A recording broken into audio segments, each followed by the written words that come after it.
Hello guys, YouTube family में आप सभी का स्वागत है।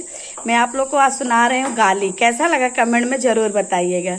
हे दुल्हा काहे रोवेला अपन बहिन खोजेला, दुल्हा काहे रोवेला अपन बहिन खोजेला, तोहर बहिनी है रानिया हिरनवा में, तोहर बहिनी है रानिया हिरनवा में। दुल्हा काहे रोवेला अपन बहिन खोजेला, दुल्हा काहे रोवेला अपन बहिन खोजेला, तोहर बहिनी है रानिया हिरनवा में, तोहर बहिनी है हिरनवा में। समधी काहे रोवेला अपन बहिन खोजेला, समधी काहे रोवेला अपन बहिन खोजेला, तोहरी बहिनी है रानी को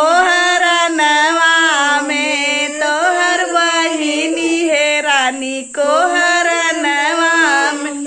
समधी काहे रोवेला अपन बुआ खोजेला, समधी काहे रोवेला अपन बुआ खोजेला, तोहर बुआ है रानी को हरनवा में, तोहर बुआ है रानी को हरनवा में। बरतिया काहे रोवेला अपन माई खोजेला, बरतिया काहे रोवेला अपन माई खोजेला, तोहर माई है रानी पंडितनवा में, तोहर माई है रानी पंडितनवा में। बरतिया काहे रोवेला अपन बहिन खोजेला, बरतिया काहे रोवेला अपन बहिन खोजेला, तोहर